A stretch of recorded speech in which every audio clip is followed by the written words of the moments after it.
नमस्कार मित्रों, गोस्वामी तुलसीदास ने श्री रामचरितमानस के उत्तरकांड में राम राज्य की जो बात कही है वह वास्तव में लोक कल्याणकारी राज्य हो सकता है। मानस में वर्णित राम राज्य में किसी को दैहिक, वैदिक, भौतिक कष्ट नहीं होता था। सब लोगों में आपसी प्रेम का संबंध था। अपने स्वधर्म यानी कर्तव्य का पालन करते थे। किसी की अकाल मृत्यु नहीं होती थी। कोई दरिद्र नहीं था। दुखी और गरीब लोग नहीं थे। अहंकारी लोग नहीं थे। सभी ज्ञानी थे और किसी के प्रति कपट भाव रखने का ना ही कोई कारण था और ना ही कोई अवसर था।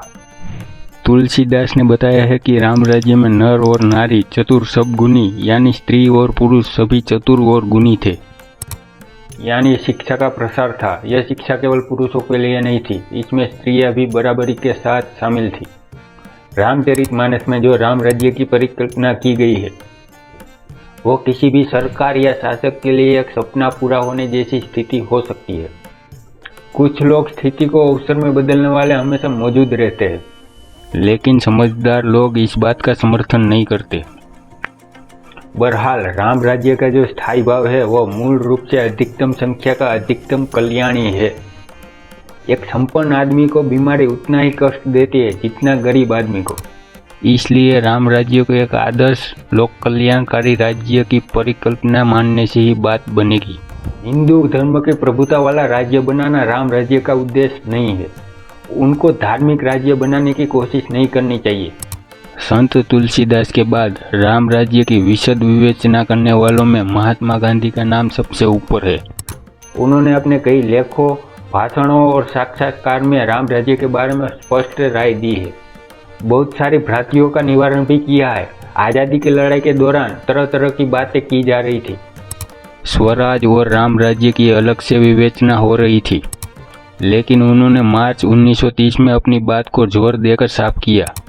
हिंदी नवजीवन के एक लेख में उन्होंने राम राज्य के बारे में लिखा था, स्वराज के चाहे जितने अर्थ किए जाए, लेकिन मेरे लिए वो राम राज्य ही है। अगर कोई राम राज्य शब्द का बुरा मानेगा तो मैं धर्म राज्य कहने को तैयार हूँ। राम राज्य शब्द का अर्थ है कि उनमें गरीबों की रक्षा होगी, सब कार्य नियमानुसार किए जाएंगे और जनता के मत का हमेशा सम्मान किया जाएगा। राम राज्य स्थापित करने के लिए हमें विद्वता की आवश्यकता नहीं है। जो आवश्यकता है वह सभी धर्मों के लोगों में आज भी मौजूद है। महात्मा गांधी के राम राज्य में जाति व्यवस्था का भी कोई स्थान नहीं था। उन्होंने जाति व्यवस्था को राम राज्य अथवा स्वराज के लिए घातक बताया था। उन्होंने एक इंटरव्यू में कहा था, जाति के इन छोटे छोटे बाड़ों का नाश होना चाहिए। मुझे इस बारे में कोई शक नहीं कि हिंदू धर्म के भीतर जातियों के लिए कोई जगह नहीं है। आज जो जातियां हैं उनको यज्ञ की आहुति के रूप में उपयोग कर स्वाहा कीजिए और नई जाति मत बनने दीजिए। यदि हम खुले मन से देखेंगे तो पता चलेगा कि हमारी जातियां हमारी तरक्की, मानव धर्म, स्वराज और राम राज्य को रोकने का काम करती है। राम राज्य को हिंदू धर्म से जोड़ने की कोशिश को महात्मा गांधी सही नहीं मानते थे। 1947 में अपनी एक प्रार्थना सभा में इस बात को विधिवत समझाया था। उन्होंने कहा कि मैंने अपने आदर्श समाज को राम राज्य का नाम दिया है। कोई यह समझने की भूल न करे कि राम राज्य का अर्थ है कि हिंदुओं का शासन। मेरा राम खुदा या गॉड का ही दूसरा नाम है। मैं खुदाई राज चाहता हूँ, जिसका अर्थ है धरती पर परमात्मा का राज्य। ऐसे राज्य की स्थापना से न केवल भारत की संपूर्ण जनता का बल्कि समग्र संसार का कल्याण होगा।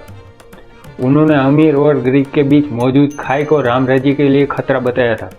उन्होंने कहा, आज आर्थिक असमानता है।